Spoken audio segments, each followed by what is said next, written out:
Supreme कोर्टाचे वकील पदलिंगे साहेब. जय Shriram.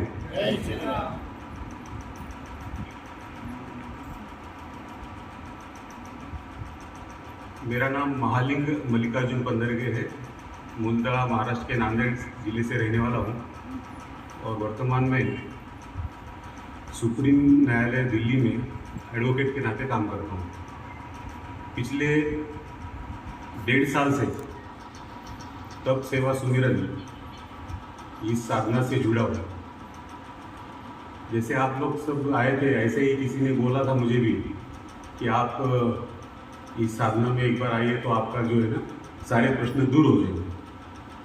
Actually मुझे कोई रोग नहीं था, कोई प्रश्न नहीं था, लेकिन मेरा जब से शादी हुई तब से हर साल में 5-5 किलो वजन बढ़ रहा था. किसी को भी डॉक्टर को पूछता था तो नॉर्मल रिपोर्ट तो सब नॉर्मल है और खाना भी इतना ज़्यादा नहीं था. लोग बोलते थे देश की तो इकोनॉमी धीरे धीरे कम हो रही है और तुम्हारी तो बढ़ रही है. तो इसका कारण कुछ समझ नहीं आया. बहुत सारे लोगों से मिला, जहाँ भी यूट्यूब में देखता था कोई भी वज़न के बारे में कुछ भी कहाँ से पता लगता था ये डाइट अच्छा है तो फिर वो डाइट करता था. बहुत सारे किताबें डाइट के ऊपर थे, वज़न कैसे कम करे वो सब पढ़े. इतने पढ़े कि बहुत प्रॉम्प्ट तरीके से करता था. इंटरनेशनल डाइट थे कीटो डाइट नाम से, वो भी डाइट किया.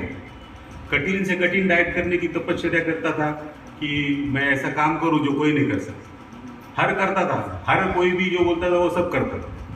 वजन कम हो जाता था फिर बढ़ जाता था. 10 दिन में कम हो जाता था फिर 15 दिन में और बढ़ जाता था.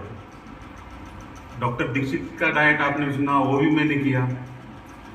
जो हॉलीवुड इंडस्ट्री में सब लोग जो ऋतुजा बोल के देवी जी इनका डाइट है वो भी डाइट किया. सबकी डाइट किया, लेकिन कोई भी डाइट में जो है ना मुझे कंटिन्यूशन में नहीं रहा. करता था, थोड़ी देर के लिए वज़न कम हो जाता फिर बढ़ जाता. और वज़न कैसे बढ़ रहा है ये भी पता नहीं. हम तो घी तेल कुछ ऐसा ज़्यादा यूज़ करते नहीं थे, नॉनवेज खाने वाला भी नहीं था. भोजन तो कम है लेकिन मेरा वज़न बढ़ रहा है. इसका कोई उत्तर आंसर कहाँ से किसी डॉक्टर के पास नहीं मिला. यहाँ तक है कि लोगों को इंसुलिन लेना पड़ता है. एक डॉक्टर ने कहा कि आपकी इंसुलिन ज़्यादा बढ़ रही है, इसके कारण आपका वज़न बढ़ रहा है, इसलिए आपको शुगर की गोली लेनी पड़ेगी. मुझे शुगर भी नहीं है और शुगर की गोली भी लेनी पड़ेगी. ये कुछ समझ नहीं आया. इसी दौरान ये सब एक मित्र परभनी में सेलू नाम का गांव है, वहाँ के एक मित्र है हमारे, उन्होंने कहा कि ऐसा ऐसा एक उपवास शिविर मेरठ में हो रहा है. मैंने कहा कि यहाँ तो उपवास है तो बहुत अच्छा है क्योंकि मेरा कुछ तो कम होगा वजन, कुछ लेना तो नहीं है, इसलिए मैं उपवास शिविर में गया. ऐसा ही अध्यात्म शिविर तप सेवा सुमिरन हर साल में जो 2 नवरात्र आती है, चैत्र नवरात्र और जो दसरे के समय जो नवरात्र आती है, तो उस 2 नवरात्र में 9 दिवस का उपवास शिविर होता है जिसमें सभी लोग नींबू और पानी पे ही रहते हैं. तो वैसे मैंने एक शिविर किया और उस शिविरों में मैंने डॉक्टर गोपाल शास्त्री जी उनका प्रवचन सुना और मन में ठान लिया कि आप तो मुझे संजीवनी मिल गई, अब कहाँ भी घूमने की ज़रूरत नहीं है, यही करना है. उन्होंने कहा कि बीमारी जो है, रोग क्या होता है, उन्होंने पहले दिन ही कहा जो स्वस्थ नहीं वो अस्वस्थ है, जो ईज नहीं वो डिसीज है, और रोग का कारण है कीड़ा. और आवश्यकता से कोई भी वस्तु जो है वो कीड़ा है, कूड़ा है, और जहाँ कूड़ा है तो वहाँ कीड़ा है, और कीड़ा रहेगा तो गैस, और गैस रहेगी तो फिर कीड़ा रहेगा और वहाँ रोग आएगा. ये सिंपल बातें समझ में आई और ये मैंने खुद घर में भी ये शुरू किया. और मेरा जो वज़न 125 किलो था और 125 से मैं अभी 108 पे आया हूँ. 20-22 किलो मेरा वज़न जो है कम हुआ है. और वज़न का तो मैं ये सोचता हूँ कि वज़न तो मेरा ये बाय प्रोडक्ट है, इससे कुछ वज़न का मुझे कहीं भी हो जाएगा. लेकिन जीवन जीने की कला, जीना कैसे है, हर एक चीज़ में मैं कैसा देखूँ, मैं नहीं मेरा नहीं ये सब कुछ तन है आपका, जो भजन कीर्तन आपने सुना होगा, ये मुझे समझ में आया कि अब हमारा तो जीवन जो है सुधर गया. अब तो हमें ये संजीवनी बूटी मिली है, 14 घंटे का उपवास करना है और खाना खाएंगे तो हमको खाना खा लेगा. इसीलिए खाना क्या खाना है वो उन्होंने बताया है, दिन में कच्चा रात में पक्का. और ये सब करते हुए ये तो तप की बात है, सेवा भी की है, सेवा का भी भाव हम मन में रहना चाहिए। अगर खाली तप करेंगे तो ये सब मेवा नहीं मिलेगा। तप, सेवा और सुमिरन, ये तीनों बातें हमारे जीवन में ज़रूरी है। आगे जो 7 दिन में अपने अलग अलग सत्र होंगे, डॉक्टर शास्त्री जी भी इसके बारे में बहुत सारे बताएंगे, लेकिन मेरे जीवन में थोड़ा सा अनुभव मैं बताऊँगा।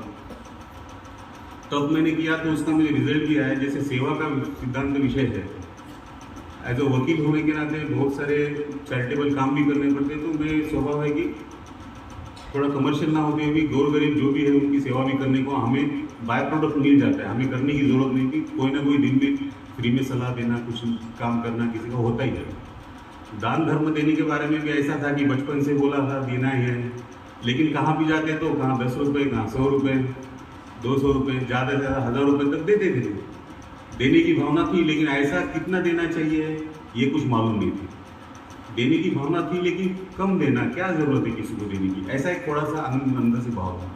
लेकिन यहाँ जो दशांश उन्होंने कहा, दशांश ये जो है अपना भगवान ने हमें जन्म दिया, जन्म देने के बाद जो कुछ हमें मिला है सब ने भगवान ने ही दिया है, लेकिन हम भगवान को देते नहीं, हम कुछ भी नहीं देते। तो भगवान हम नहीं देते, इसके लिए हमें फिर रोग आएगा, किसी का एक्सीडेंट होगा, कुछ ना कुछ होगा, फिर हमें देना पड़ेगा। तो ये समझ में आया कि दशांश हमारा इंश्योरेंस पॉलिसी है, और दशांश हम देंगे तो भगवान को देंगे तो भगवान हमें और देगा। इसमें भी मैं लालची इसलिए हाँ कि जिस दिन मैं नवरात्रि का पहला शिविर किया था उसी दिन जो दशांश का पता लगा मुझे, ये फार्मूला है, मैथमेटिकल फार्मूले ऐसे होते हैं कि जो कहाँ भी जाए, कौन सी भी कंट्री में जाए, कहाँ भी जाए, वो सक्सेस होते हैं। विकालाबादी सत्य बोलता है उसको। तो ये फार्मूला पता लगा कि दशांश से आपको सब कुछ मिलेगा। तो मैंने कहा कि भगवान को मैं दशांश दूंगा तो मैं इतना 10 लाख का दशांश दूंगा। ऐसा पहले साल ही एक टारगेट, दशांश का ही टारगेट रख दिया मैंने, और टारगेट ये भी मन से रहेगा कि भगवान को दशांश का 10 लाख देना है तो भगवान मुझे देगा।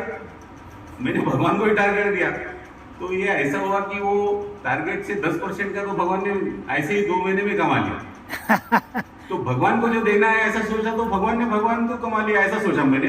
तो ये है खाली सोचने से इतना हुआ है, काम करने से तो और ज़्यादा बढ़ेगा। तो दशांश से इतना अच्छा है कि हर हमारे घर में हमारे छोटे 2 बच्चे हैं, बीवी, हम 4 लोग आज तक 1.5 साल से कोई भी दवाखाने में नहीं गए, कोई दवाई हमने नहीं ली, और सब लोग हम ये सब फॉलो करते हैं। तो अब मैं ये सब जो बोल रहे हैं डॉक्टर शास्त्री जी, उनका मैं लाख लाख धन्यवाद देता हूँ कि उनकी वजह से हम इस साधना में जुड़ गए हैं। और मैं आशा करता हूँ कि आप सब भी इसको, साधना को अच्छी तरह से समझिए। मैं कर रहा हूँ या किसी ने कहा कि मेरी पड़ोसी है, मेरी दोस्त है, उसने कहा कि उसको लाभ हुआ इसलिए मैं करूँ, या ऐसा होता नहीं है। क्योंकि मैं मेरे वाइफ को बोलूँ ये भी नहीं होगा जब तक अपने मन में ये कंसेप्ट क्लियर ना हो कि मुझे क्यों करना है। अगर कैसा होता है, अगर मेरे कहने से आप करेंगे तो 4 दिन उपवास करेंगे, 9 दिन उपवास करेंगे, और 10वें दिन बोलेंगे कि मैंने 10 दिन खाना ही नहीं खाया, या ये बोलते उपासमारी हो गई, आपकी भूखमरी हो गई। क्योंकि आपके मन में ये नहीं हुआ था कि इसने कहने से मैंने किया, लेकिन आपको मन को अगर लगेगा कि ये करना क्यों है तो भूखमरी नहीं होगी। आपने मन से किया है तो उसका रिजल्ट आएगा। तो ये साधना सोचो, समझो, और उसको खाली सुनने में, बुद्धि के विलास के लिए या मन को समझने के लिए नहीं, कृति में लाना है। सवेरे का भोजन या सवेरे का नाश्ता नहीं करना है तो नहीं करना है, कुछ नहीं होगा। आपको खाली पेट रहने की आदत, जब आप समझ लेंगे कि उसकी क्या ताकत है तो आप समझेंगे कि इससे बड़ी कोई ताकत है ही नहीं। जैसे भोजन करने के बाद जो आपको अच्छा आनंद लगता है, वैसे खाली पेट रहने के बाद भी एक आनंद आता है। वो आनंद को आप टेस्ट करिए, इतनी एनर्जी आती है। मेरा वजन ज़्यादा होने से मेरा काम भी बहुत धीरे धीरे होता था, या बहुत काम में थोड़ा टाइम लगता था। लेकिन जब से ये साधना है, मैं मल्टीटास्किंग काम कर रहा हूँ। मैं रहता हूँ दिल्ली में, मुंबई में, और सब भारत के ऑल ओवर इंडिया में मेरे अलग अलग जहाँ काम चल रहे हैं, सभी लोगों को गाइड करते हैं। तो एक तो वर्क कैपेसिटी बढ़ी, भगवान का आशीर्वाद मिल गया, और जीवन जीने की कला मिल गई, और रोग तो मुक्त ऐसे ही हो गया। उसके लिए मुझे चिंता ही नहीं करनी कि मुझे रोग क्या करूँगी, कौन सी बीमारी लगी, कुछ नहीं लगी बीमारी। केवल क्योंकि हम भगवान के साथ हैं, भगवान को हमने पार्टनर बनाया है, तो भगवान अपने पार्टनर की पूरी व्यवस्था की वो अपनी ही ले लेगा। इतना हमने विश्वास रख के ये सब करना है। तप, सेवा और सुमिरन ये तीनों साथ करेंगे तो ज़रूर लाभ मिलेगा। और अगले शिविर में आप आएंगे तो और अच्छे तरह से करेंगे। अभी जितना समझ में आए उतना करें। ऐसा नहीं कि अभी मैं इतना कर रहा हूँ, मुझे कुछ नहीं लाभ हुआ, उसको तो लाभ हो गया, मुझे नहीं हुआ। धीरे धीरे होगा, क्योंकि इतने सालों में हमें मिला है तो किस्तों में कम होगा। ऐसा नहीं है कि अब मैं आया हूँ और कर रहा हूँ, मुझे रिजल्ट नहीं, 1 महीना हो गया कुछ नहीं हुआ, उन्होंने तो कहा था 7 दिन में हो गया। ये जीवन जीने की कला है, आपको धीरे धीरे आएगा। और पूरा हमें भगवान पे फेथ रखे हुए और उसको हमारे साथ पार्टनर बना के, कुछ नहीं, जो हमारे पास है उसका 10% काम कहाँ देना है, अपनी श्रद्धा से दीजिए, जहाँ देना है, जहाँ से आपको प्रकाश स्रोत मिल रहा है। ऐसा ही नहीं कि हमें यही देना है, जहाँ पे हम सबको ऐसा लगे कि हमें यहाँ से लोगों को प्रकाश मिल रहा है और जीवन जीने की प्रेरणा मिल रही है, जहाँ हम दे सकते हैं। तो ये तप सेवा सुमिरन का आप ज़रूर अपने जीवन में अवलंबन करेंगे और पूर्ति में लाएंगे, ऐसा मैं विश्वास करते हुए मेरे अनुभव में खत्म करता हूँ।